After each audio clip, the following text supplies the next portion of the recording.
नमस्कार. महाराष्ट्राच्या विदर्भ प्रदेशात एक असा भाग आहे जो फक्त एक प्रशासकीय केंद्र नाहीये, तर संस्कृती, निसर्ग आणि इतिहासाचा एक जिवंत संगम आहे. आज आपण याच नागपूर विभागाच्या आत डोकावून पाहणार आहोत. चला तर मग सुरुवात करूया. नागपूर म्हटलं की आपल्या डोळ्यासमोर काय येतं? बरोबर, महाराष्ट्राची हिवाळी राजधानी. पण थांबा, गोष्ट इथेच संपत नाही. या ओळखीच्या पलीकडे बरंच काही आहे जे या विभागाला खरंच खास बनवतं, आणि आज आपण तेच पाहणार आहोत. चला तर आपल्या या सफरीची सुरुवात करूया नागपूर विभागाच्या अगदी मूळ ओळखीपासून. विदर्भाचं हृदय म्हणून ओळखला जाणारा हा विभाग, ज्याचं मुख्य केंद्र आहे नागपूर शहर. तर हा अख्खा विभाग बनलाय एकूण 6 जिल्ह्यांनी मिळून. कोणते आहेत ते जिल्हे? नागपूर, वर्धा, भंडारा, गोंदिया, चंद्रपूर आणि गडचिरोली. याच 6 जिल्ह्यांमुळे हा प्रदेश इतका समृद्ध आणि वैविध्यपूर्ण बनला आहे.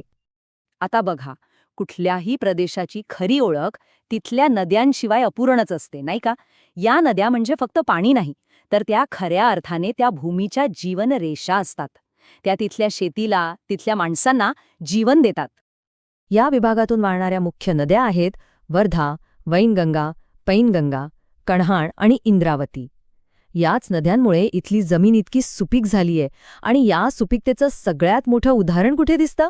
तर ते म्हणजे इथल्या शेतीत. तर मग नद्यांबद्दल बोललो, सुपीक जमिनीबद्दल बोललो, साहजिकच आता विषय येतो शेतीचा. नागपूर विभाग हा मुळातच एक कृषीप्रधान प्रदेश म्हणून ओळखला जातो.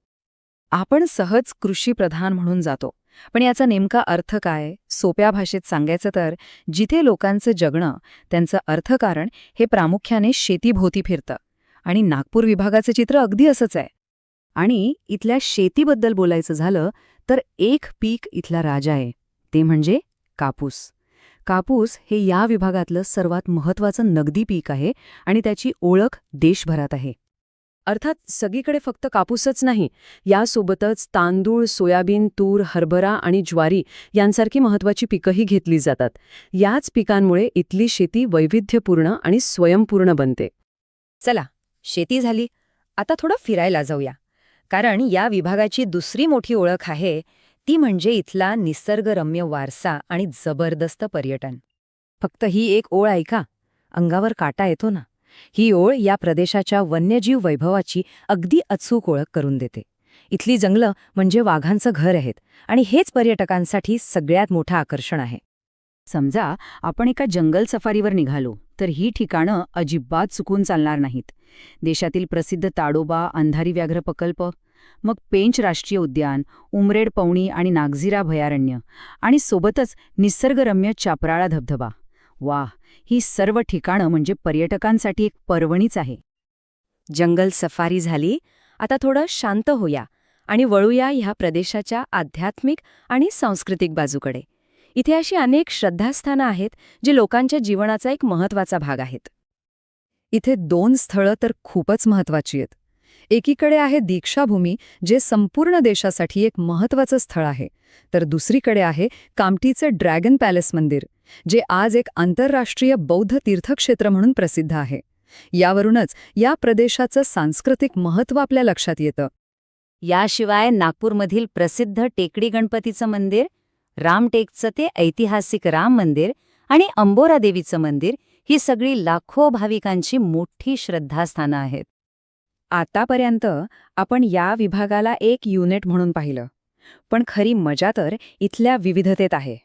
म्हणजे प्रत्येक जिल्ह्याचं स्वतःचं असं एक वेगळं वैशिष्ट्य आहे. चला तेच बघूया. हे वेगळेपण किती कमाल आहे बघा.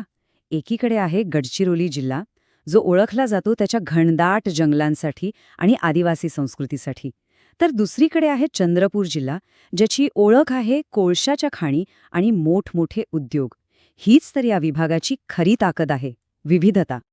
म्हणजे या सगळ्या गोष्टी एकत्र केल्या की आपल्यासमोर एक चित्र उभं राहतं. नागपूर विभाग म्हणजे फक्त प्रशासकीय घटक नाही, तर तो शेती, पर्यटन, वनसंपदा आणि प्रशासन या सगळ्यांचं एक धगधगणारं केंद्र आहे.